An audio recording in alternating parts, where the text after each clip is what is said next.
Welcome everyone. We'll get started about now. Silence the music there. Most of you are aware that this is something we got going here in Saskatoon called the CK Speakers Forum. For those of you who haven't been here before, the CK Speakers Forum is a little bit like a beginning TED Talks type of presentation.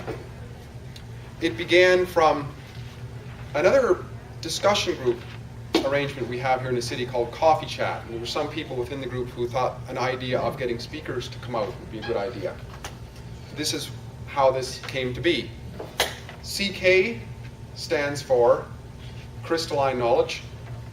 It was inspired by Rick here, who really liked this song by Buckingham Nicks from the 70s. He was playing it earlier, called Crystal, and it had a meaning that was really meaningful to him.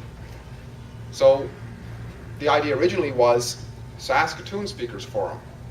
But the idea was if we go to Regina or Edmonton or something, then it would be maybe kind of limiting. So why not have it something more universal? So that's how Crystalline Knowledge, or CK Speakers Forum as it's often known, came to be. My name is Steve anyways, and I'll be your MC or whatever. I'll introduce our speaker this evening.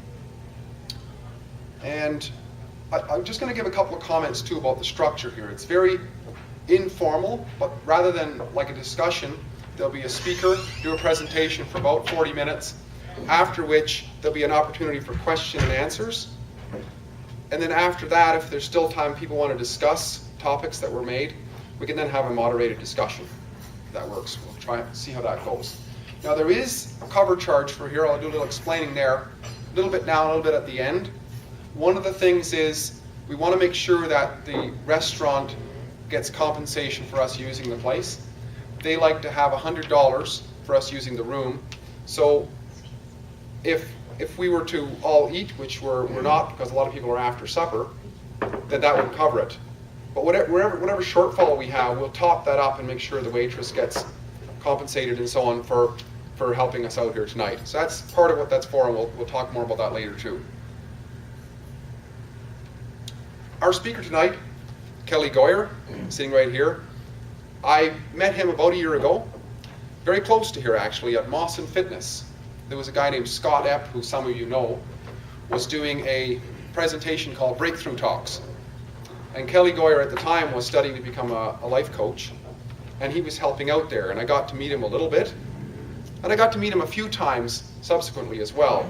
For example, there was a retreat up at Shekinah in June, and Kelly was very much involved in the teamwork there and giving presentations and such. And then I met him very recently at Scott Epp's farewell party. Him and his wife moved to Australia, and he had a barbecue at his place, and my wife and I were sitting there by the barbecue pit, and there was this lovely lady, so kind and communicative, standing there flipping the T-bone steaks and so on. And she was telling us about this and that. She liked to ride horses and such like that. And all of a sudden came along Kelly, and she goes, "Oh, and meet my husband."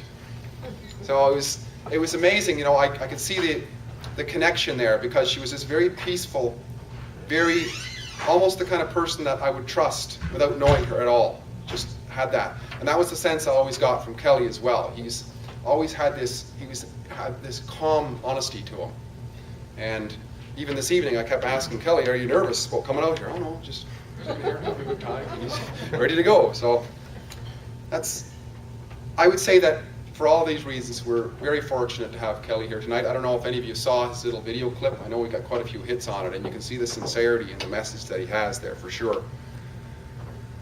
I don't think I need to say anything more other than that Kelly is, a few other things about him that I found out is that he was, by his wife actually, that he was trained as an actor in Vancouver by, let me see if I get this right, a lady named June Whitaker, who herself was trained by Sanford Meisner, who was this world-renowned Hollywood actor trainer, which is pretty amazing. And also, Kelly has been involved, actually not more than involved, he headed up the Blue Container Program for the city of Saskatoon. He's the one who implemented all that throughout the city.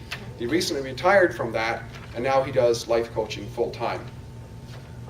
I hope you can all help me give a warm welcome to Kelly as he presents something called The Hero's Journey to us this evening.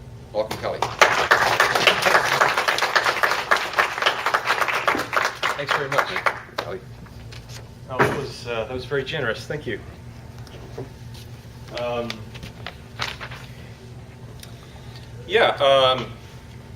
I hope you're enjoying the recycling program. Wonderful. Great, that's great.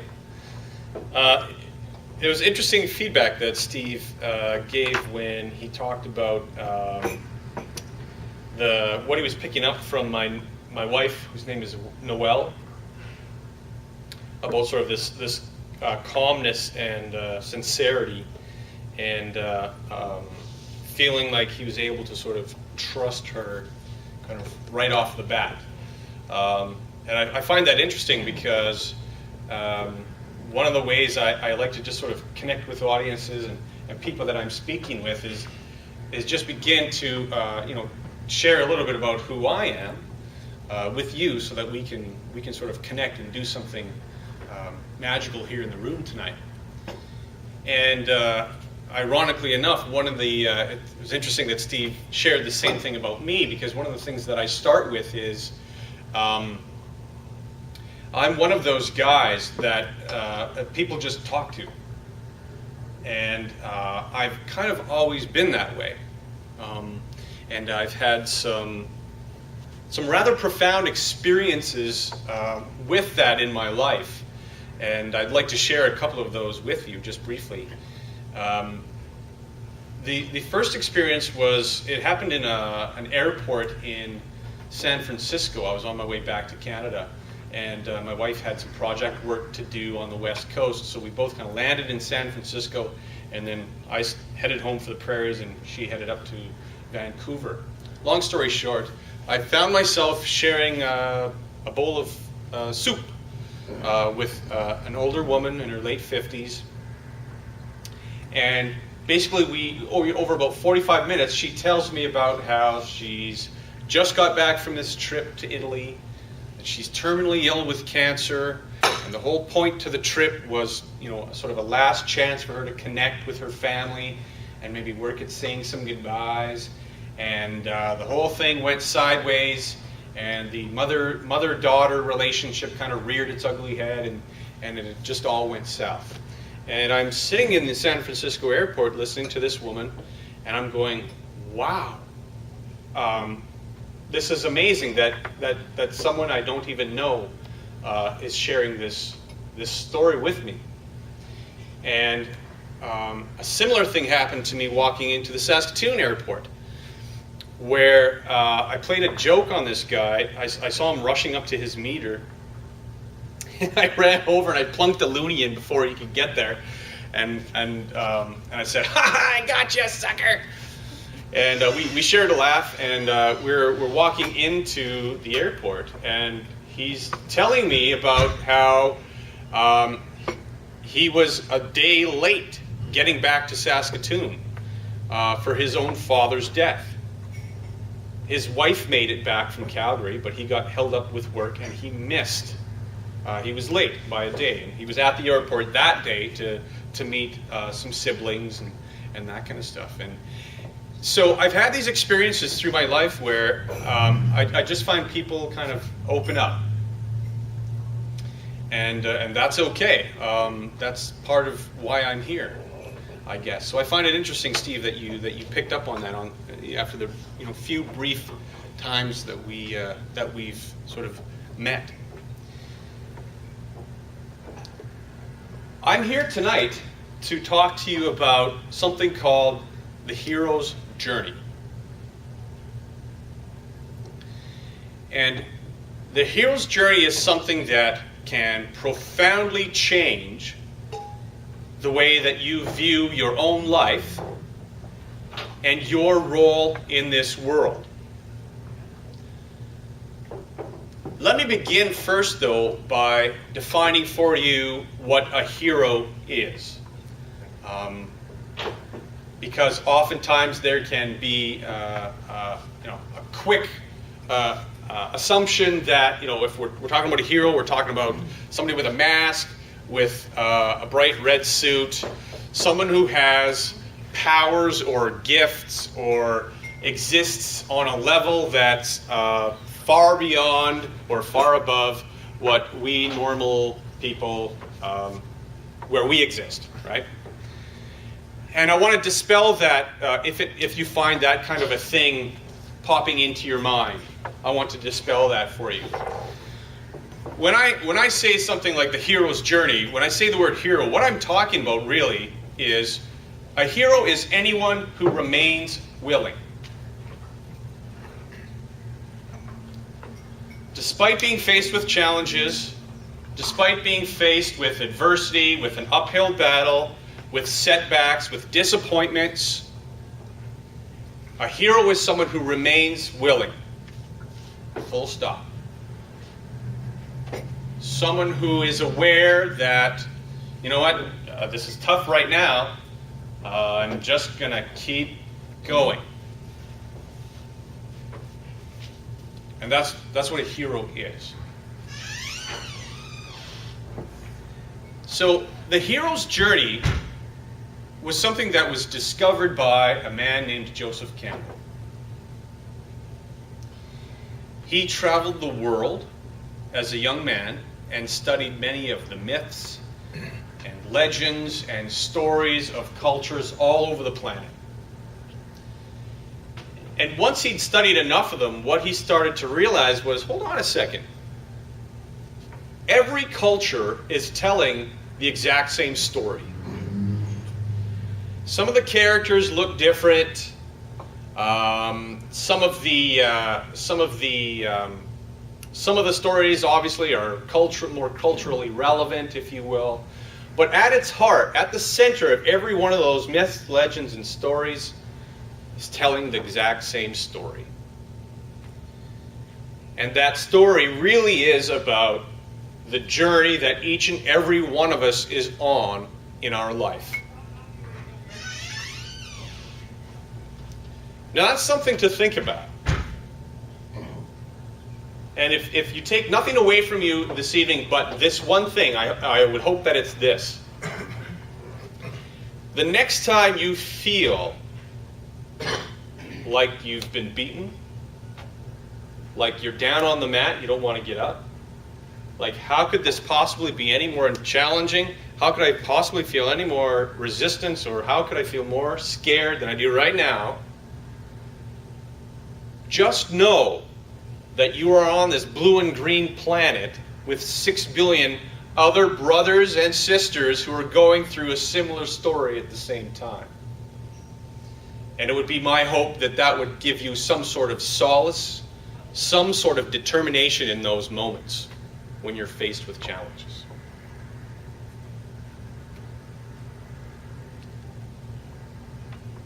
So I've defined a hero for you.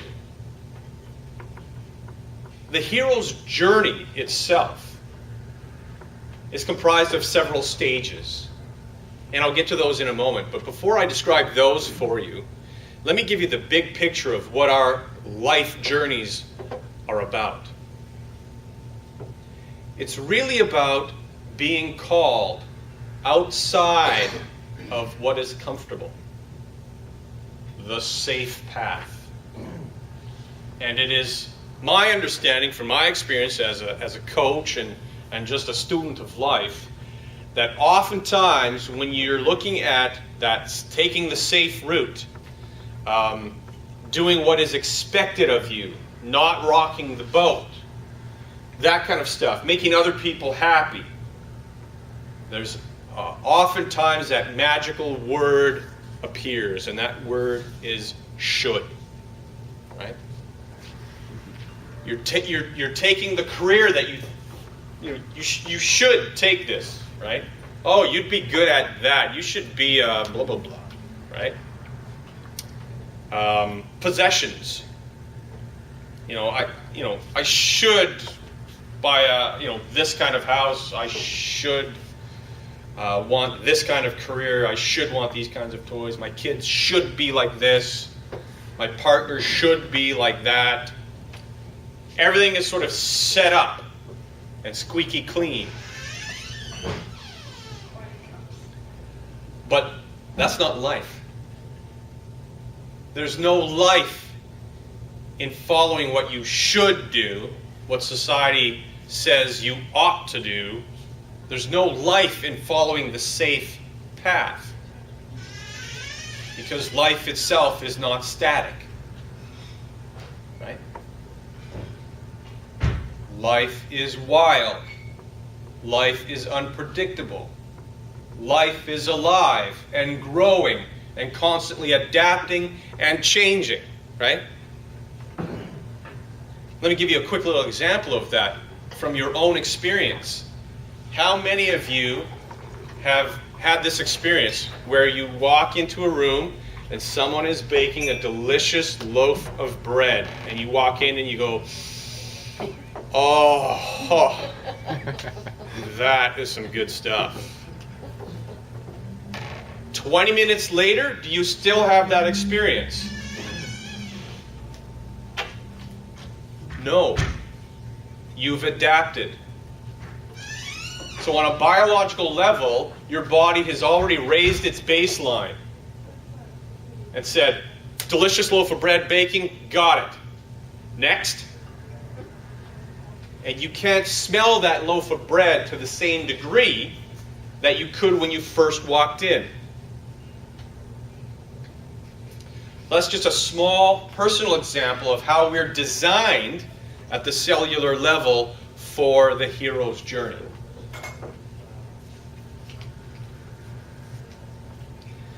The hero's journey is about traveling outside of the known and into the unknown. It's about meeting challenges that look like monsters or dragons on the outside, but really they hold a precious, precious gift for you on the inside if you're merely willing to meet them and to look them in the eye and say, I know you. I know you. You're part of me. Right? So, the stages of the hero's journey, there's several stages that exist in every journey that has ever been told. The first stage starts with something called the call. It's that niggling little feeling in the back of your mind, or in the bottom of your gut, or maybe it feels like sort of an achy feeling in your heart, right? That feeling that says, this isn't it. There's more. This isn't 100% genuine for me. It's deeper for me somehow. That's the call. That unsettled feeling that you have with whatever your current status quo is, right? The second stage is called the refusal. And that's really about our efforts to deny what's bubbling up for us. Oftentimes it comes with a retreat to the familiar. Right? You go to what you know and what feels safe, and you try to ignore that growing sense that you have that there's more for you somehow, right? There's something truer for you out there, in here, right? The third stage is called the adventure. You find the willingness to step out on your road, that first step.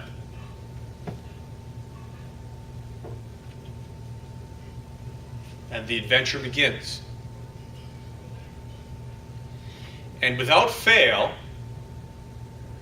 the next stage will occur, and that's the stage of the mentor, where resources will come out of the woodwork for you. It could be a person, conversation, a news article, a magazine cover, a friend of a friend's cousin who's visiting from Australia, who just happened to have so-and-so. You know, it happens. That's the magic of the hero's journey, is it happens. And it's a delight to witness. Because that's life's way of saying, yes, now you're on to it. You've found your road. And we're going to send you the resources, the people that you need, right, to get you going. And it's interesting how this works, because the next stage is called the challenge, or the pit, or you may have heard it referred to as the dark night of the soul, right? And it's interesting when you're familiar with the hero's journey and how it operates in your life, how the challenge comes right after you just get a push. I think that's kind of a cosmic sense of humor there.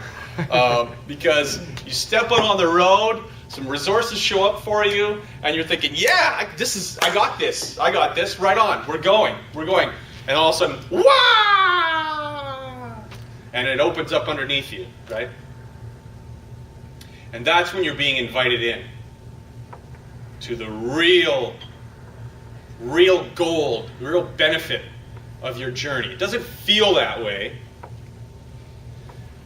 but the challenge is about you going into the cave to face your dragon, right? And really all that means is we all carry those bits and pieces of ourselves around where we don't think we are enough. We don't believe we're good enough, tall enough, talented enough, good looking enough, short enough, heavy enough, light enough. The list goes on. We all have our versions of that.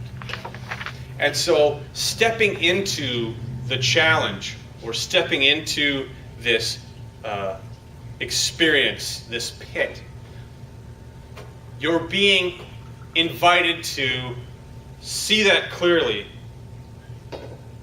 face up to it,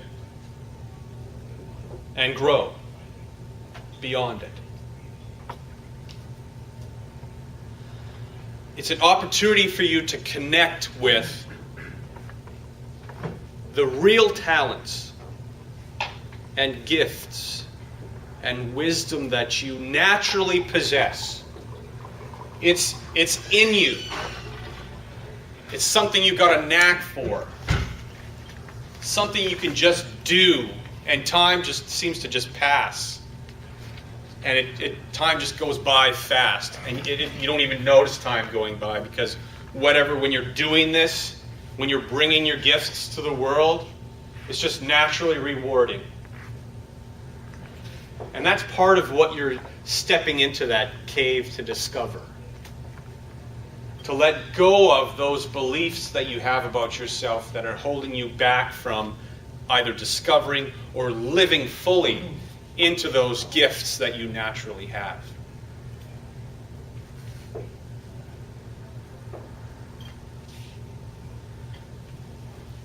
The next stage is called the celebration. You come through that dark night, and you come out the other side. And you've grown. And you've come to realize that you're more than you thought you were. That you're capable of more than you thought you were.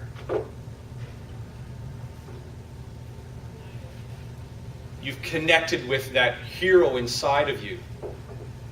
Your natural genius. That part of you that is the real you and has something to bring to the world. Something very important. And when you come out of that experience, you're also connected in a bigger way to life itself. And what you may shed in that challenge portion of the journey is a bit of your self-importance. Now, when I say self-importance, I don't mean having a strong sense of self, feeling good about yourself, and that kind of stuff. I'm really talking about that shadow part of our egos that likes to prop us up, right?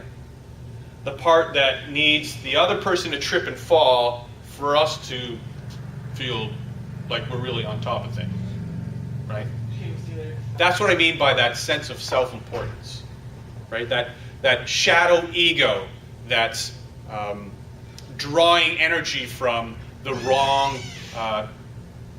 the lower energy events in life. So you're able to shed that, or parts of it. And you come into the celebration stage, and you're opened. You've grown.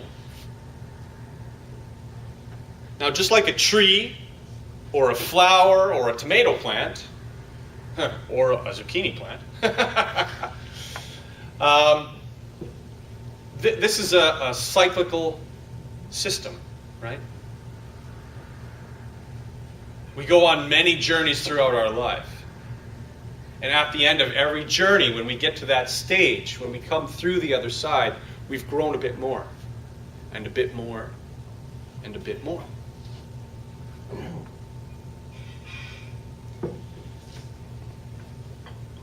Let me share you a story from my own life that I hope illustrates this journey process for you.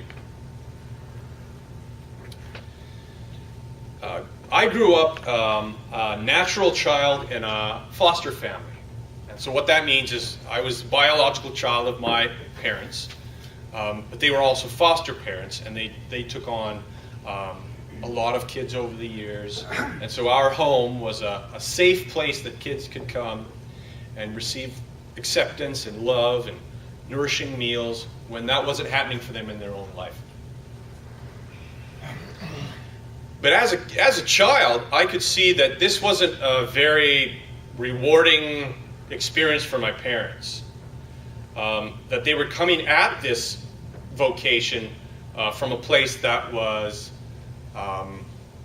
more about filling their own needs than it was about being full and giving back out, right? And so what I saw as a child growing up was two people who weren't very happy, often frustrated and angry. And as a child, as many children do, I made some decisions that it was going to be me who was going to be responsible for lifting my parents out of their day-to-day experience. And so at some point in my life, I made a decision that all of my accomplishments, my best behavior, my comedic pratfalls, all that kind of stuff, was all about trying to liberate them from this life. I carried that with me into my early adulthood, and in my early 20s, hit the road to Vancouver to study acting. I was going to be an actor. Through that work, that exploratory work and growth that came, what I learned was that I had moved to Vancouver to become an actor so that I could make a whole bunch of money. And with that money, I was going to buy my mom and dad a great big Cadillac house. And that was going to make them feel really happy. Absolutely. Absolutely. So I got to the end of my training as an actor, and the lid came off of all this stuff. And I entered the dark night of the soul. I fell headlong into the pit. And it was tough. It was confusing. It was disorienting. And I did a lot of work to try and connect with that part of myself that was really me. And eventually I came out the other side. And I was free. I had some new habits to build. I had some new practices to try and follow and that kind of stuff. Some new skill building to do. But generally speaking, I was free. I had learned that I can let go of my parents, that they are free to live the life that they are here meant to live, to choose the experience that it is that they want to have.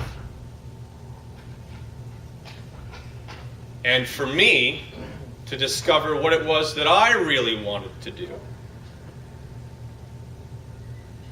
And that experience came very shortly after I came through that journey. I remember standing in I was working as an actor on a commercial. We were shooting in Vancouver. And we were shooting in the East Hastings area. How many people are familiar with what that means in Vancouver? Yeah, that is ground zero for drug addiction, broken hearts, and shattered dreams, right? Ground zero, East Hastings. And we were shooting in a back alley. And the day before, the art department had come through, and there was a lot of exposed brick and iron fire escapes and all that kind of stuff.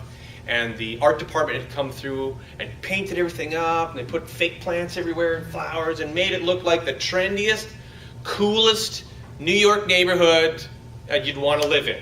Absolutely. And they had a guy there walking home in a suit, and he had his jacket over his shoulder. Oh, look, spontaneous game of stickball with the kids. Oh, fantastic. And it was this wonderful, beautiful world. But it was in East Hastings, and there was a light rain that day. And you could smell the urine and the garbage in the back alley. And in order to provide us some food for lunch, they had rented a derelict, empty storefront. And they'd hung blue tarps inside the storefront windows. What would normally be facing Hastings Street was blocking off the view to the street. And there were kids in this commercial. Kids are curious. And of course, the kids couldn't help themselves but peek behind this curtain to see what's on the other side. And there's someone flat out on the sidewalk, needle sticking out of their arm, delirious. And I remember I reached this moment where I said, ha! I know what I want to do. It ain't this. There's got to be something else that I can devote my talent, my energy, my natural gifts to than convincing people of the wonders of having a particular company install their satellite TV. When there was all this other stuff going around, happening around me that suggested otherwise.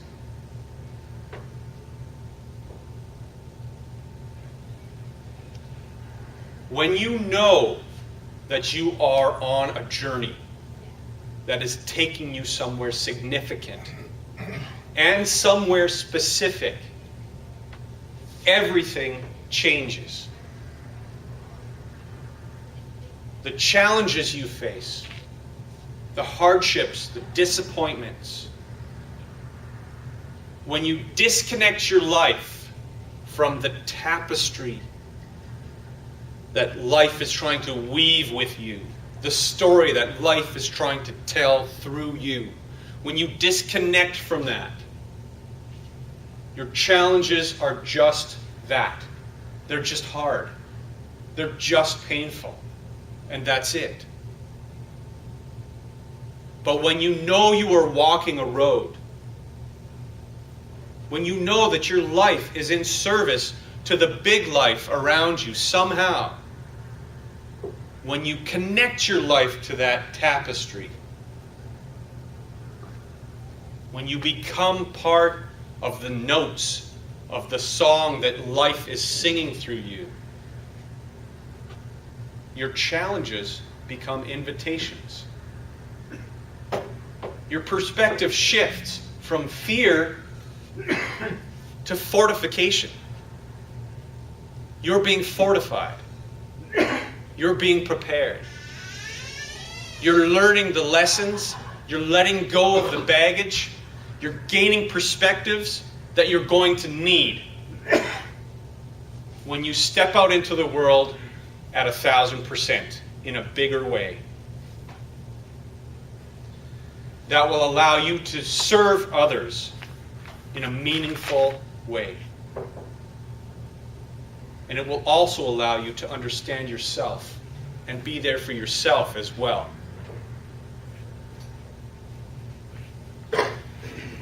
When you meet those challenges with openness, when you know you're on that journey, everything is different.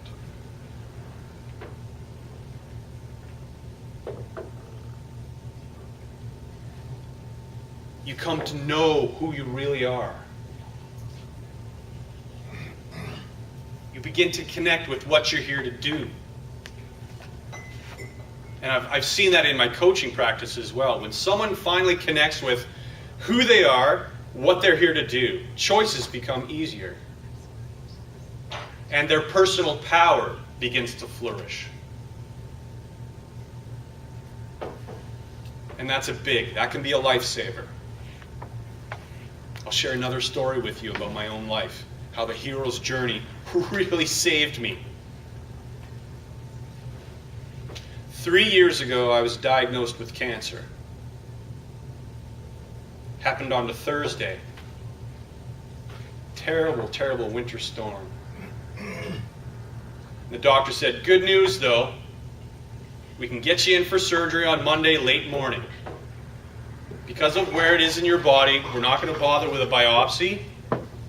That has a tendency to just kind of spread it around. So we're just going to remove it for you. And in my shock and my fear, the only thing I could think of to say was, could you check again? Are you sure? Could you just check again? And we went back and forth a little bit on this. I knew the doctor was sort of watching me struggle with this. And I know that finally she relented and she said, okay, you know what? Whatever gets this guy through the weekend. Yes, okay. Monday morning, first thing, come in, and we'll take another scan. I went home and watched as I broke the news to every single person that I care and love come apart.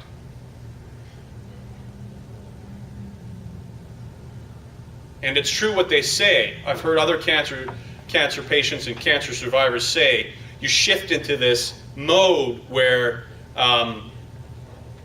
it becomes about everybody else around you, and you're not really focusing on yourself. You're sort of kind of trying to keep everybody else together. And that's kind of what I slipped into. Because all my life, I'd been doing the good little boy thing and doing what it was to help other people, right? Doing what it was that other people thought I should do to make them happy. Started with my parents. I took that pattern through my life. So I got home, and in her fear and shock and pain, my wife began questioning whether or not I should get that second scan. She kept saying, just forget it, cancel it. You're going to need that time to prepare, to get ready. A physical therapist that I greatly admire was very generous, made some room in his schedule for me to see me the next day. And I walked in there and I said, you know what, this doesn't make sense to me. This isn't adding up for me. And he said, of course not. You've just been diagnosed with cancer. How can that possibly add up?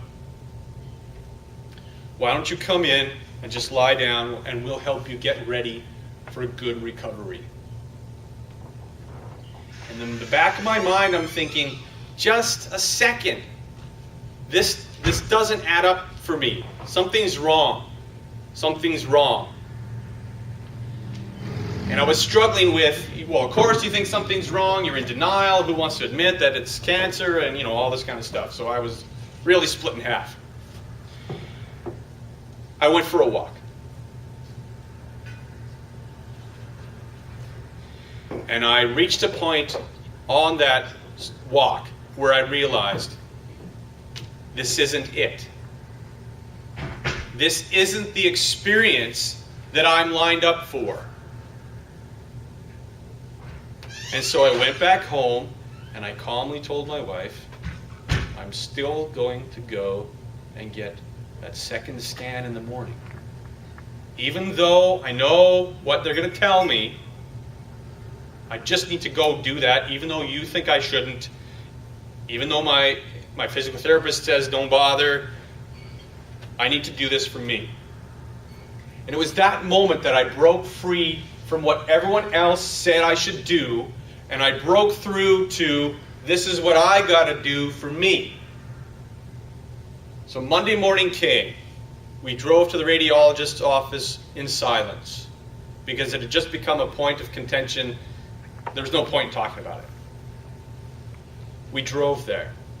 My heart was hammering like a hammer on an anvil. I could barely talk as I walked up the stairs into his office. He laid me down on his table. And I won't ever forget the words that he spoke to me. He said, "Mr. Goyer, I'm very, very sorry, sir. But you don't have cancer. And you don't have to go in for surgery this morning. I will call and cancel that on your behalf."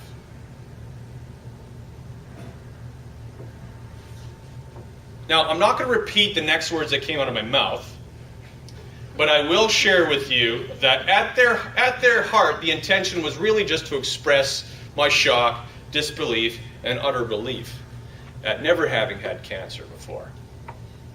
I walked out of the office, and my poor wife, I'm sure she took one look at me and thought, oh my God, he cracked. Because I was laughing my ass off. I couldn't stop laughing. I could see how this whole kind of cosmic joke thing had sort of played a trick on me, right? But it was an invitation for me. Now, I could have said, well, that beeping doctor and radiologist made a mistake and I'm going to sue your butt off and da-da-da-da-da. I could have went there. People might have gone there. But I didn't. Where I went was gratitude. And I went to gratitude because of this breakthrough that I'd had. This challenge came into my life to give me an opportunity to finally, after so many years, stand up and say, no, this is what I'm doing for me.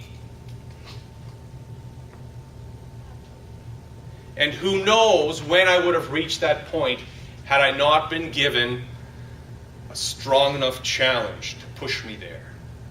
Right? We go there when we must, and not before.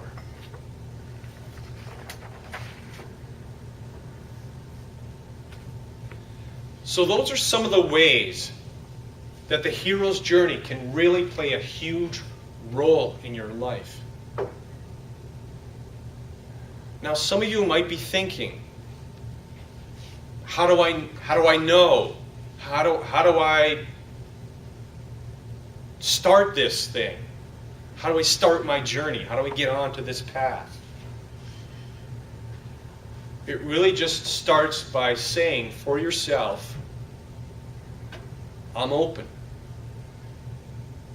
I'm going to choose to be open.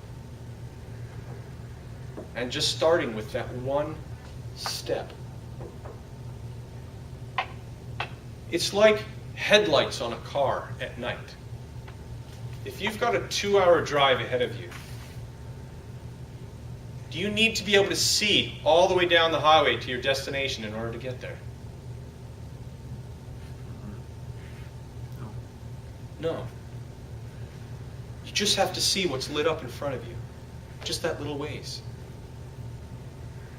And then you travel. And then you see a bit more. And you travel a little more. Right? That's all it is. That's all it is. Is just a little bit at a time. And you'll get there. you'll get there. And you'll discover what it is inside of you that the world really, really needs. And you never know when you're on that point of your journey, when you become both hero and mentor. Because sharing your own journey with someone else may inspire them. You just might be that person standing in line at the bank, or waiting in line at a movie theater, or saying something to a friend over coffee about an article you just read. You might then all of a sudden be that person who's showing up in someone else's life as that moment of inspiration, that resource that they need to hear or meet or become aware of at that moment. And so the cycle, the circle, completes itself through you. Your journey is also part of another's. And in that way, we're all connected. All 6 billion of us. Imagine what you could do in your life if you walked into a football stadium full of 6 billion people. And they all said, ah, go for it, kick ass, you're gonna do it, right? Imagine what that would feel like. It may not look like a football stadium, but that in essence is what's happening. You're walking the same road as all these other souls. And some are just stepping off the road at the end, at their end. And some behind you are just stepping on. Walk your length with integrity, with courage, with honesty and openness. Walk your length of the road. And that's it.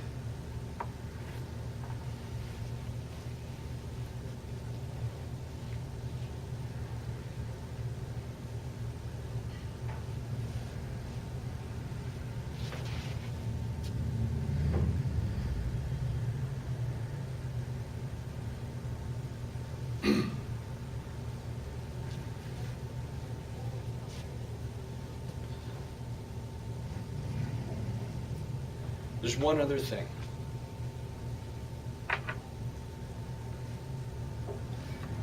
As I close my talk tonight, I just want to remind all of you of what a paradox we human creatures are. We're delicate. We can be easily hurt. But at the same time, we have such fierce courage and tenacity inside ourselves. And it is both. It's both that serves life and allows it to live through you. Life needs you. It needs your story. It needs you to go through your challenges so that you and it can become more than it was before. As you grow, life grows. Because you are life. And life is you.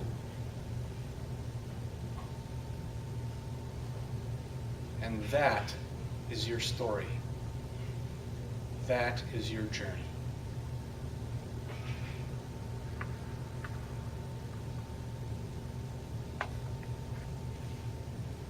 I will see all of you on the road. Thank you.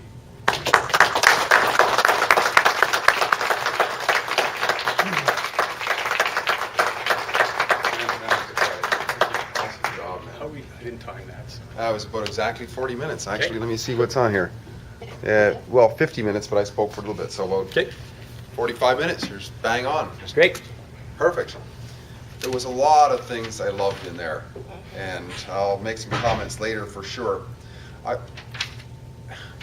You got an amazing way of speaking, by the way. You've got this beautiful pause that's there, and it's not distracting. It actually, I find it I was drawn in whenever you'd pause. I'm thinking, almost, what's that nugget that's coming next? It's really amazing. You do a really good job. But I also, so there's an opportunity to have questions and answers. Yeah. Do you want me to up for Q&A? Or? Well, you can if you want, but I'm just going to mention one thing here, just so everybody knows. One thing about Coffee Chat and/or the Speakers Forum, that it would be my hope, and I think the hope of a lot of people too, is that this is a great opportunity to network with people of like mind, people who are living life to another level, you might say. We got a great little network going here. And it's good to know sometimes what people do. Now, Kelly has recently become a life coach. And from listening to him, if I was going to hire a life coach, I would definitely go talk to Kelly. And it's not necessarily about sales pitches and so on. But if anybody has any questions to Kelly about his coaching or whatever, feel free to ask it. That's not off the limits at all. This is an opportunity to network in what it is that people do. And Kelly has come here tonight and given freely of his time, and it's been so much value there. So if anybody has any questions along that line, not just on what he said, but just so you know, he is a life coach. If you have any questions of that too, feel free to go ahead and ask them. I don't know what else. Cards, Kelly? Pardon me? Do you have business cards? Yeah, I do. Yep, I can certainly pass them over or leave a staff. Yep. Show of hands, does anybody have any questions that pop right up to Kelly?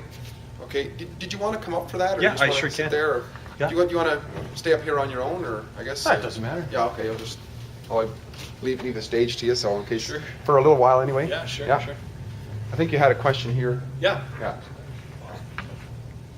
So I was just wondering if you can tie some of what you talked about back to the networking aspect and tell us what your vision would be of collaboration of heroes, because I know you talked a lot about going into the cave, you talked about the hero's journey, and at the end you talked about the tapestry. So how do we go on a journey collaboratively?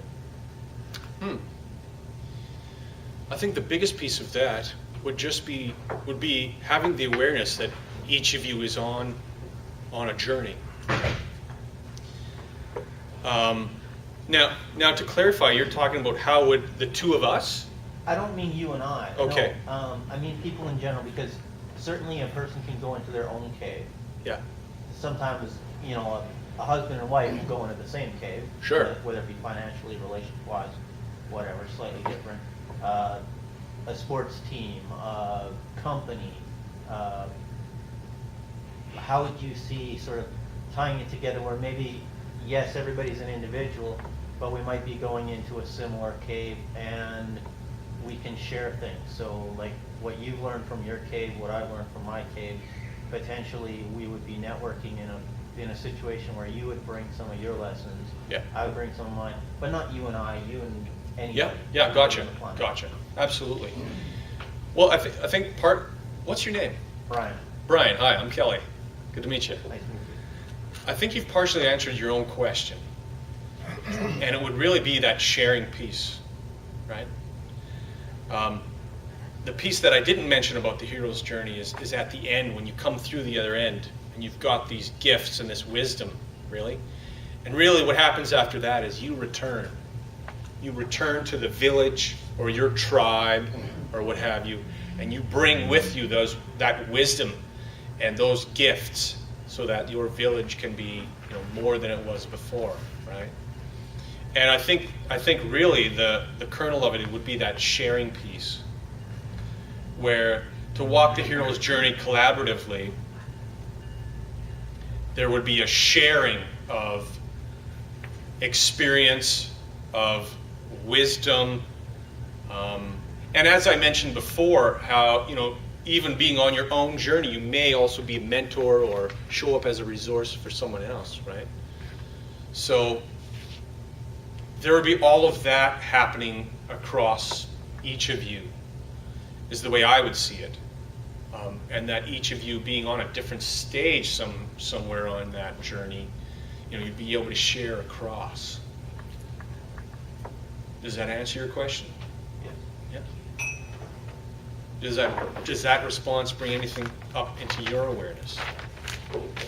I like the metaphor with the return to the village. Yeah. And that reminded me of, I believe it was the third Indiana Jones movie, where he took a leap of faith where he couldn't see. There was just this chasm. There was nothing there. Yep. And I believe it was to save his father. He just stepped out into nothingness, but he didn't fall to his death. Mm-hmm. And then he took some sand and he sprinkled the sand along the bridge, because the bridge was such that you couldn't see the bridge. It looked like it wasn't there. It Mm-hmm. blended in with the other side. So by putting that sand, it showed everybody else the pathway. And Mm-hmm. so that, I just thought of those as both being good metaphors, either to show somebody the path or to go off on a journey, face your dragons, come back, share with the whole village. Mm-hmm. Mm-hmm. I like that. Yeah, sounds like you're connecting. Right on. I just wanted to add something to that, because you had mentioned awareness, and for me, the way to make that collaborative is the awareness with other people around, and responsiveness that invites other people in. Mhm. Sort of, maybe that's, when you were talking about how people come up to you and share things, and the first thing that thought is he's probably very aware, right? And so, and receptive to other people's gestures and things like that, which invites that. And it's not just sort of going. Great. Yeah. And Steve, I don't want to mess with your formula, but I mean, this just doesn't necessarily have to be questions. Like, if everyone's Questions, got comments, like, comments or whatever. Do you have like a business card? Yes, I have cards on me. Yeah, I do. I guess I'll come to you after. Sure, I'll leave a stack on the corner here at the table. Yeah, you bet.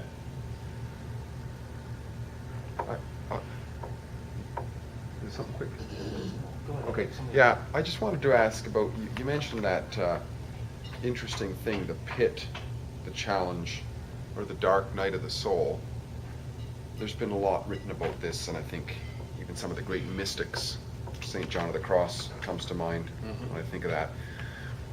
What is it that you found? Are you able to explain it at all that got you through that? Like, we talk about, because you touched on that, you said that it basically invited you to face the challenge. But what would you call your strength that really got you through that? Are we able to identify it at all, or see that part of yourself? Yeah, it's what it is. What defines is how I define what a hero is, and that's just that willingness. The willingness. The willingness that even though you're faced with a challenge, that you're just going to keep, even if it's just tiny little steps, you're still going to just keep walking through that. Yeah, and the other piece I would say to that would be willingness and compassion. I can't speak for everybody in the room. For me, that dark night of the soul also is a lot about, the wounds of the inner child, right? And bringing compassion, to that person, to that little person inside of you, right? And helping liberate them from their fear and these false beliefs that they have about themselves. Do you go through any procedure, or is it just something that happens naturally for you? Do you actually see that inner child in terms of a visual construct? I do now, yeah. Yeah. At the beginning I didn't, but the more I worked on it, it's been a process. By the time I could finally see him, he was literally like this little golem creature, right out of Lord of the Rings. You know what I mean? And it was funny because I kind of discovered that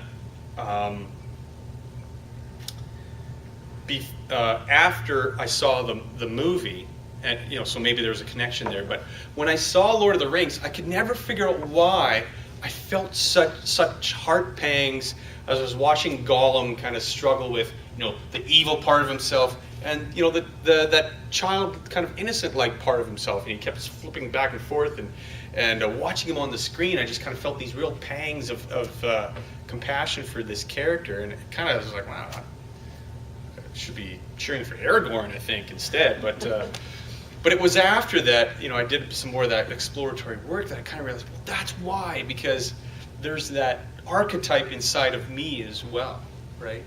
And through more work, just recently, in April, finally got through to a point where that child is no longer a golem. It's more what you may hear referred to in the myths and stories as the golden child, right? So in mythology and legend, the inner child that is sort of free and fully realized is often referred to as the golden child, because they're fully integrated, right? They're uninhibited. They're just freely expressing the magic of who they are, and so it was. Would that be the Christ, also in some? It may be. Yeah. Interesting. See, that's the cool part of this whole hero's journey thing, is because there are so many different symbols that will point the way to the same parts of ourselves. You know what I mean? It's fascinating. Wild, yeah. Yeah, it's fascinating. Oh, okay. I had kind of a question, kind of an elaboration of something you were saying. Sure. I hear a lot of kind of success gurus, or I'm not sure if Donald Trump would count, but Donald Trump as well says, you want to do what you love. Like, that's like a real kind of fundamental, is like you got to do what you love. And I'm kind of on a path right now where it's like, it's like I love it and I'm really passionate about it and everything. Mm-hmm. But I go through a lot of hardships through it, and a lot of times where I'm really struggling, and I can't say I love it every day. Yeah. And some of it, the way they kind of worded it, it's almost like you have to always be loving it. Loving it makes it work out and stuff, right? Uh-huh. And so I virtually quit just about everything I've ever started. But this is something I've been going on for years now, and just really at it. And despite a lot of struggles, and most people would just have quit by now what I'm doing. But quitting is not an option for me. It's just like I have to do it. And like, do you think it's that willingness at that point? It's like you're not having fun necessarily this day, but you still have that strong burning desire and that willingness to keep going forward on the hero's journey. Absolutely, yeah, absolutely. And I think it's I think it's a bit of I think it's unrealistic, and it denies our humanity to think that we're going to absolutely love it every day, right? Because there's bills to pay, there's kids to feed, there's bad days and good days, and you know what I mean? Like, without that contrast, right? Again, it goes back to the baking bread stuff, right? Are you going to think about that day where you just really absolutely are hating it, right? And the next day you have a breakthrough and you're like, I love this, right? Would you be experiencing that to the same degree if the day before it hadn't been so crappy? You know what I mean? It's that contrast really that allows us to, to experience the rich colors of life, right? So accept where you're at. Yeah. Brian, you were going to say something. Yeah. You mentioned that for you, one of the pivotal moments was seeing the kids pull back the curtain on literally somebody with a needle. Yep. And I'm wondering how you pull that in, particularly with the dilemma that a lot of coaches would be facing. There might be temptation to go and help the extreme case, like to go and help people who really need help. Yeah. But a lot of times that's not the people who want help. Right. And certainly somebody with a needle in their arm, they're not sober enough to receive help. Mhm. So how do you fulfill your mission to help people, balancing the ones who want and can afford it and do that in a sustainable way, while also reaching out to some of what inspired you? 100% full and complete acceptance of the world and exactly how it is, and each individual and exactly where they are. Accept them completely. And people can come into your life, and as a coach, I can say, hey, there's all and do what I can to raise their awareness. Some people will hear it. They'll be ready. Other people, it's just some guy talking. And all of it's okay. Completely accepting where each person is at. When you allow yourself to get pulled in to, really trying to get this person, really trying to reach them and all that kind of stuff, you've stolen their power. And you've stolen their opportunity for heroism. Because it's become now about you, not them. And if you just try hard enough to get this person, it'll be about your efforts and you got them up there. And they won't have their own heroism to stand on, right? They'll fall again. They'll fall again, right? I really like the way you put that. Mm-hmm. Yeah, as a coach, that's really one of the things that is huge, and that is, coaching is not the advice. We're not in the advice game, right? Because you give somebody advice, you're taking it on, because that's your advice, right? Instead of, as a coach, allowing them to find it. Because as their coach, you can certainly stand next to them on the podium and right on and raise their arm or whatever, right? But they're on the podium. They get to soak in all that stadium applause and get that, golden medal hung around their neck, and they did it. They got themselves there. Yes, they had resources. Yes, they had a coach, trainer, all that kind of stuff. But nobody can do your push-ups for you. Otherwise, you're robbing them of that opportunity.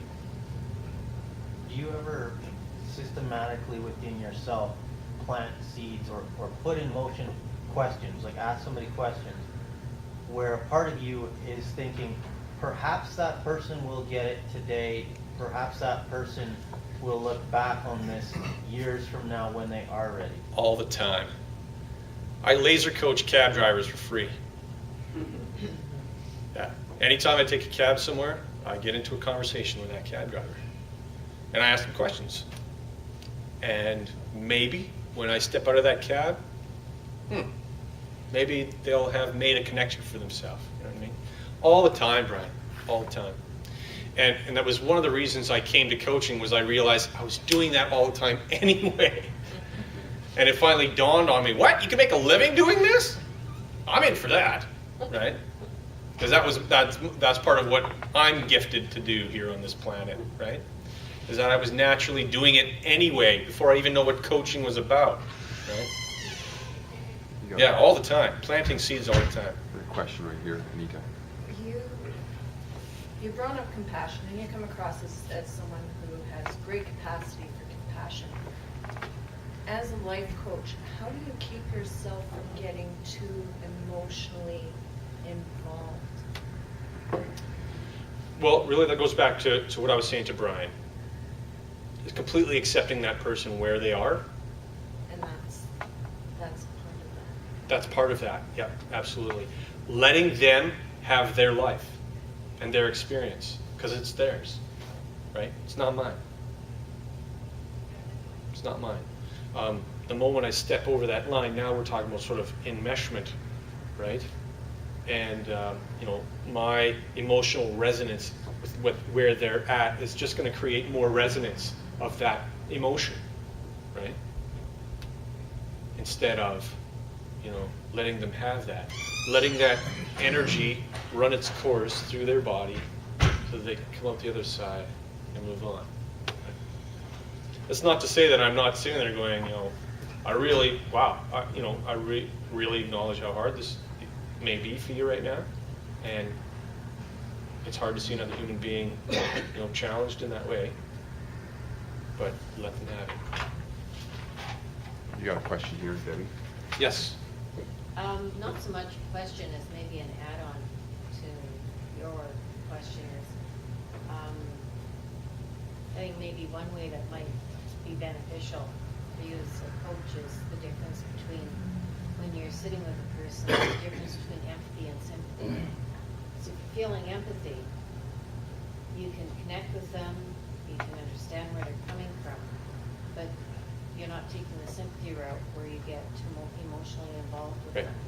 You can still show and let them know that you are concerned and you want to help and you want to give them a direction. Yep. But empathy will keep you in a safe place and allow you to keep your energy. Vice versa. How do you There's- develop that Practice. practice? Yep. And broadening your awareness in terms of what coaching is, right? And what it means to be in a coaching space with another person, right? Just practice. Yeah. You got a question here, too? Yes, sir. Not a question, a further suggestion to what you offer about planting seeds. And I find enormous opportunities daily to plant seeds. And I just did this yesterday to somebody at work, and I said, well, how are you today? And they said, well, not too bad, I'll be better when it's Saturday, or something along that line. I'll be happy when it's Saturday. And I said, and I said, well, I don't have any guarantee I'm going to be here Saturday, so I'll be happy right now. Yeah, there you go. And Yeah, that could be used for anybody. I mean, absolutely, absolutely. I'll never forget the day a fellow I worked with, his name is Lyle Greer. I bless him, I don't know where he is in the world now, but he rocked me just like that. I was 22 years old, working in Vancouver, and he was originally from Edmonton, and he was living in Vancouver, and he didn't believe in umbrellas. And he would come to work soaking wet every day. And people would be like, Lyle, get an umbrella. And he'd be like, I don't need one. And he was out in the parking lot one day, and he was having a coffee break or whatever. And I came out and I said, Lyle, how do you do it, man? I mean, like, you come to work, and you look like you just step out from under the shower. Like, how can you possibly have a good day? And he just turned to me, he said, we're only as happy as we allow ourselves to be. And I just went, whoa, what does that even mean? And my 21-year-old brain just kind of went walking down the street going, wow, whatever. But yeah, kudos to you, because planting seeds, you never know. it's free, too. Yeah, Save something. yeah, yeah. At this point, did you want to continue, or do you want to, is there anybody? I'm here to serve, I just whatever you had- guys I want to just do. had a little statement. I kind of find it funny that you mentioned golden child, because my son and I were just talking about that this afternoon, about the gold, Okay. and it's actually mentioned in the Bible. It's mentioned as the divine, one of the divine colors, and gold is considered a shield. Only once you have your gold shield up, you can't be attacked, and you can't attack anybody. Only love can pass through this gold shield. Cool. So I was sitting there thinking, that's pretty neat. He's thinking of himself as a golden child. Oh, that's cool. That's really cool. Yeah. Well, my son's really into that stuff, That's awesome. Reiki and. Yeah. Cool. It is interesting how the legends are similar. There's a guy who wrote a book, wrote several books. Neville Goddard was his name, and he studied even the Bible. And he discovered that through his studies that the Bible was actually talking about the one who's reading it. It's really interesting. The symbology that's through there is quite profound. Yeah. And you mentioned there how you get to the point where you are the hero and the teacher. And it's interesting how in the Bible it talks about the Christ and the Father are one, are becoming, it's the recognition of that all of a sudden there's freedom. It's interesting how that final stage is so similar in the story that you had. Yeah. Yeah. Not that I'm a student of all that, but it's just, it's an interesting observation. Yeah. Yeah. Yeah. Huh, So. yeah. Anybody else? Just a comment on the sympathy, empathy aspect. A lot of people, when they have any kind of problem, they're getting a lot of significance, and certainly they're getting a lot of connection by telling people their problem anyways. And so as a coach, if you're saying, oh, that's terrible, I feel sorry for you, you're making the problem bigger, more significant. And it goes back to, like, if you have a coworker and the coworker comes in and says, oh, you know, it's terrible, have you seen the boss, I think I'm gonna get fired, and you know, my son's on drugs, and my wife, I think she's gonna leave me. The natural tendency is to be like, oh, you poor guy, here, let me give you a hug. And if you have a coworker who's like, oh, it's great, you know, I just got a brand new Porsche, have you seen the boss, I'm sure I'm gonna get promoted, and my wife and I all night long, perfect relationship, my daughter just got a scholarship, it's great. Yes! Most people, no matter what you want to say, there's a part of you going, oh, you bastard. Yeah. So there's a lot of connection. You, Pollyanna, get out of here. For, What, you wouldn't give him a hug? well,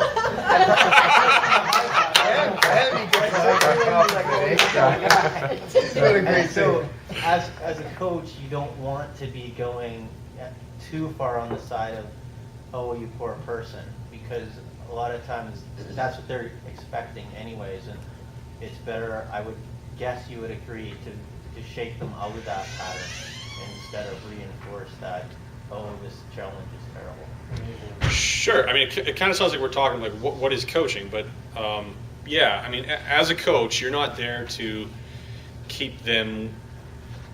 You're not there to allow them to stay where they are, right? I mean, they've come to you because for whatever reason they're not satisfied with where they are, and you know, part of your job as their coach is to help them move forward out of that, right? And you know, providing sympathy to them when they have adopted a mindset that sees only the negative. You're just going to reinforce that mindset, and you're not really serving them as a coach, right? It's not to say that as a coach you don't go home at the end and go, you know, geez, that poor person, like, wow. See, and that was more where my question was coming from, is how do you not take that home with you, like that empathy, and you know, if you're struggling, like if you have a client whose situation is particularly heart-wrenching, how do you not take that home with you at the end of the day? You have to. You've got to learn how not to, right? And that would be part of how you're trained as a coach, is you've got to learn how not to, because how sustainable, how effective are you going to be as a coach if, you know, every other day you're going home and you're like, oh my gosh. Which is exactly why I was asking. Right. However, that being said, part of training as a coach, you do learn like how important self-care is, right? So maybe you take that home with you, but you know, through your awareness and your practice as a coach, okay, you know what? I need to meditate, I need to yoga, I need to stretch, I need to go for a walk, I need to breathe, whatever it is, to allow that to, you know, just run through you and be done and not hold on to it, right?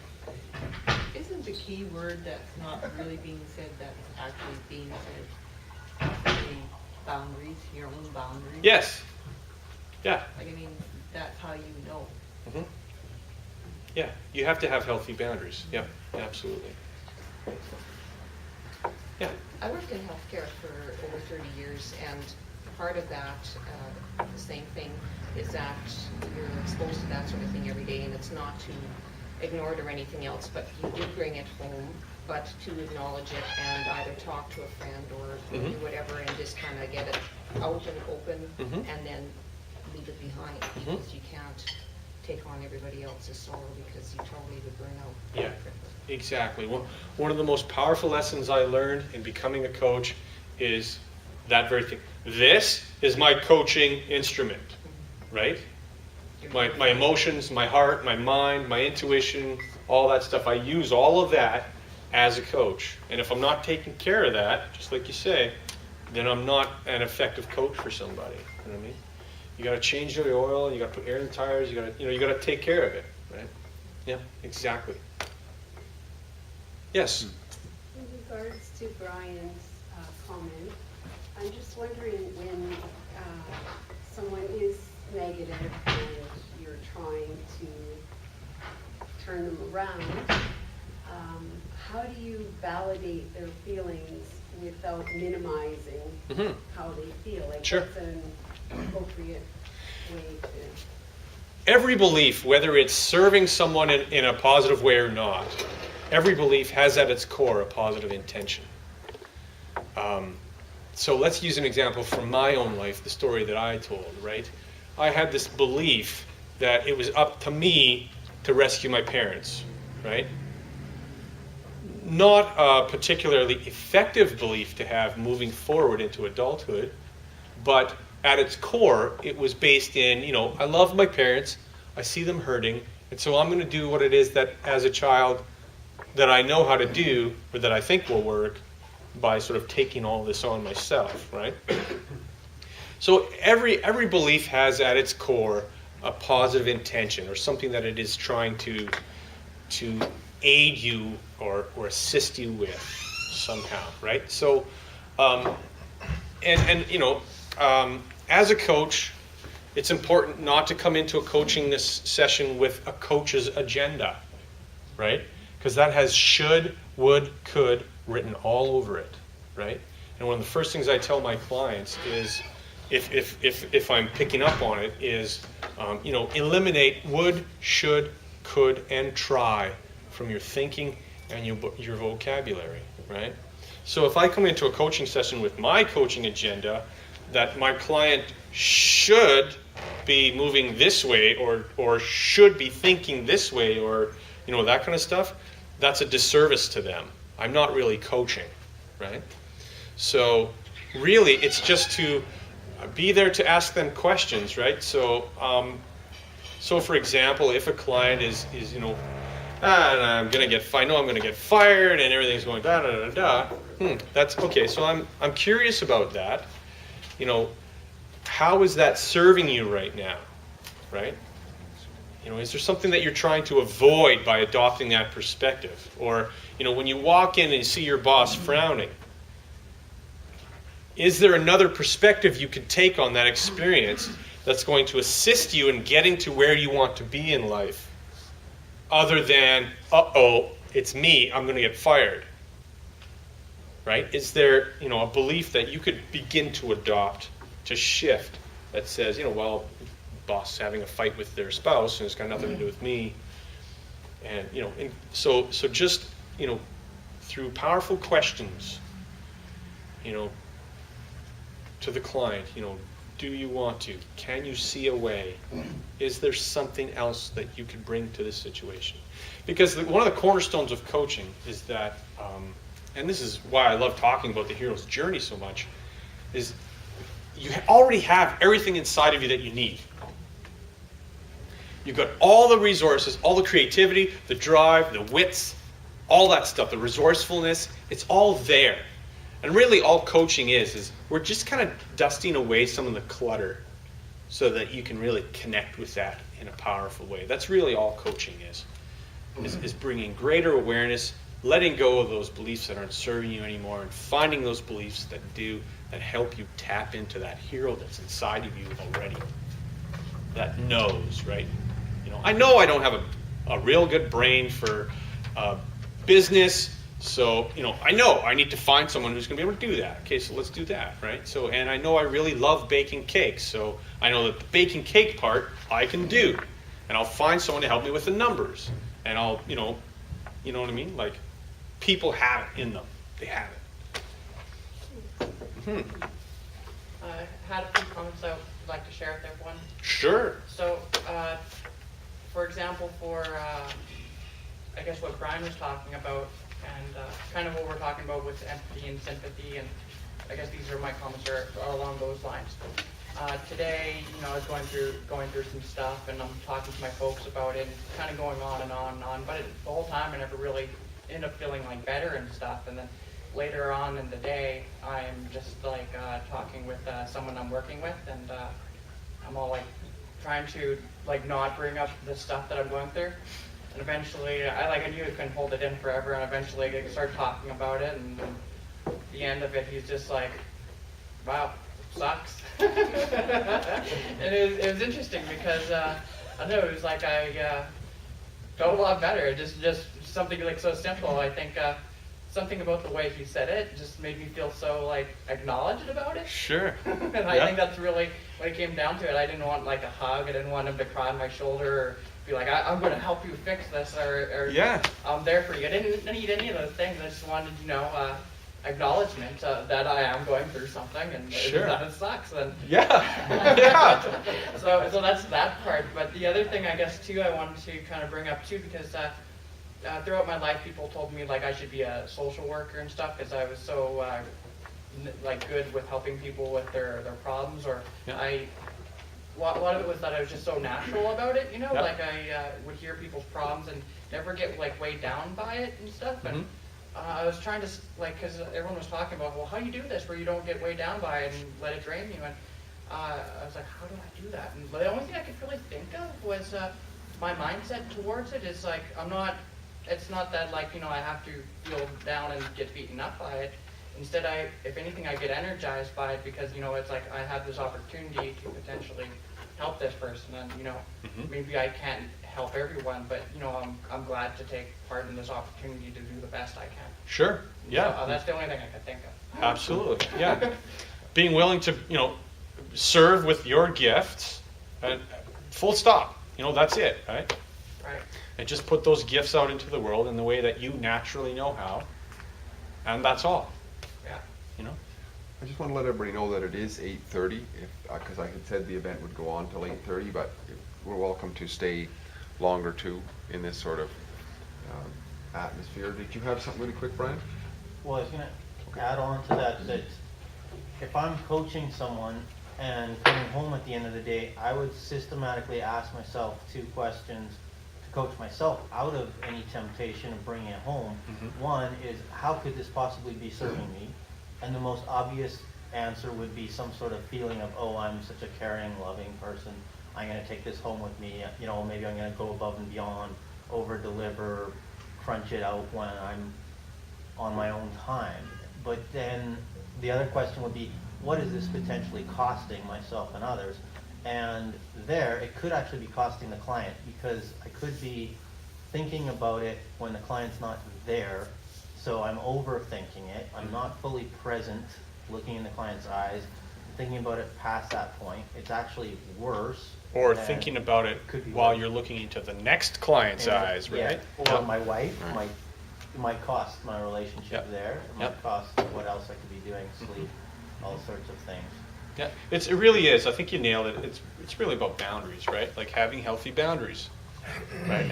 And allowing other people to have their life and the experiences in their life, right? And there's a saying in coaching where if you get to the end of a coaching session and you, as a coach, and you feel like, oh my gosh, whoa, oh wow, and you weren't coaching. It's because the work really happens on the client's end, right? That's why they're coming. They're there to do the work necessary to take themselves to the next level or wherever it is that they want to go. Yeah, your client should get the aha moment, not you. Yeah, that's right. That's right. And the other saying in coaching is most of what happens in coaching happens between coaching sessions. So you're kind of there to kind of like subtly kind of, right? And then they go away and for a week or 2 weeks, and then it's like, oh, they're washing dishes at home. They go, oh, that's why. Oh, wow, da da da, right? So that all happens when you're not there. in their own world. Yes, sir. I wanted to add one quick comment. When you said using the word should is a disservice to the client, from my personal feeling, it's, if somebody uses that word to me, I would get quite offended by it. I take that like, what right do you have to tell me what I should do? Exactly. So immediately Exactly. I'm going to back off of whatever advice you're going to offer me, because to begin with, I would take offense at that word to begin with. Yeah, exactly. I say to people, don't should all over your dreams. But I have to be very cognizant that I don't use that to my 2 adult sons too. Yeah. Use the should word too. Mm-hmm. Mm-hmm. I remember hearing Osho, the great Indian mystic, saying, "We should not use the word should." You're with a straight face. Yeah, that's good. Yeah. Yeah. I found something really like almost like magical. What would happen is actually if I was making like an appointment with like kind of like a coach or spiritual guru type person, you know, someone to help me through with my struggles or whatever, then I notice even before something starts happening, and then all of a sudden it's like I get to the appointment and it's just like I almost like don't need this. All of a sudden, now that I called you, all the stuff in my life started working out. Huh. Interesting. I don't know if anyone else has gone through that, but it's and then when I get there, it's almost like they knew like what I was going to talk about beforehand. So it's like I don't know, it's almost like a real weird spiritual thing for me because it's just so I don't know, you know. I don't know if anyone's experienced anything like that before, but I don't know. Just Have you ever went to the doctor with pain, and then when you're actually faced with him, he says, "Well, where's the pain?" I don't know. When you actually start to pre-cure yourself, just the thought that you're going to the doctor, Yeah. you get there and you're going, yeah, what was I here for again? question of greater Oh, it's pain, a right? visit. Sometimes it takes so long to get to the doctor, Yeah. days and days, and by the time you get there, it's like, "Oh, it's gone." I guess I kind of contemplated maybe on some sort of like ethers we're already like working out all the situations, and then by the time we get there, it's like it's already done. Yeah, yeah. There's probably somebody in the room who might want to make a comment, who might be a little bit nervous to make a comment, just to be aware that it's a very safe environment, so you can make a comment, because I see that sometimes people will hold back and wanting to say something but don't say something. Sure, yeah. Feel free to jump in. Yeah, thanks for that, Steve. Absolutely. And also, you know, as a coach too, I mean, I take very seriously the role of non-judgment, right? Anytime I'm working with somebody in a coaching space, non-judgment. This is a completely safe space, free of judgment, for you to feel secure in, and I'll hold this space open as well, right? So, yeah, please feel free to express your thoughts, questions, views, wrestle with something, whatever. Any more comments? I forget your name, sir, at the end there. Eno, did you want to make a comment, Eno, or? No, it's okay. Yeah. Ask. All right. I think we're kind of. Feel free though to network amongst other people and have a chat and so on. I just wanted to get to one other point towards the end of our evening here. Once Sure. again, it's hard for me to express the gratitude to Kelly for coming out this evening, and a few final comments. One, I forgot to mention at the beginning, we are filming now our Speakers Forum events. Adam is very kind to come out and do this for us, and it'll be a better quality film that we'll be able to put up on the site. And the other thing about the collection that we make at the beginning of the evening, the room they want $100 for, so whatever we come in at, we're at about $80 right now. So we'll use some of that to top that off to the 100, and then give a gratuity to the waitress for coming in. And the balance of which I want to give to, we offer to our guest speaker as a gratuity for coming out this evening. Kelly, if you come up and accept this on behalf of those who are here this evening. And we got one other thing for you as well. Wow, gosh, okay. There's a little bit of a ritual we have here. All Just right. come on up and if you don't mind. Sure, This not is at all. on behalf of everybody who was here. Okay, this well, evening. thank so you. as you can Thank see, you, all of you. we zero out at the end of the night, and this is part of what we do because it's certainly a value, and there is a slight expense too with the room. So, and also the other thing, Kelly, Yeah. is this is something that we've started to is Oh, wow. to give a personalized. I think it's personalized. Yeah, it is personalized. Yes, I didn't read it at first. Richard Henderson. Oops, wrong name. Yeah. Rick's very kind to make these up, and my daughter was very kind to donate the picture frame Oh, wow. today. So Thank you. this is from us as well. You Thanks can very much. hang up as a memory Wow. of presenting here at the Speakers Forum. Thank you. So thank you so much for coming out, and once again a big round of applause.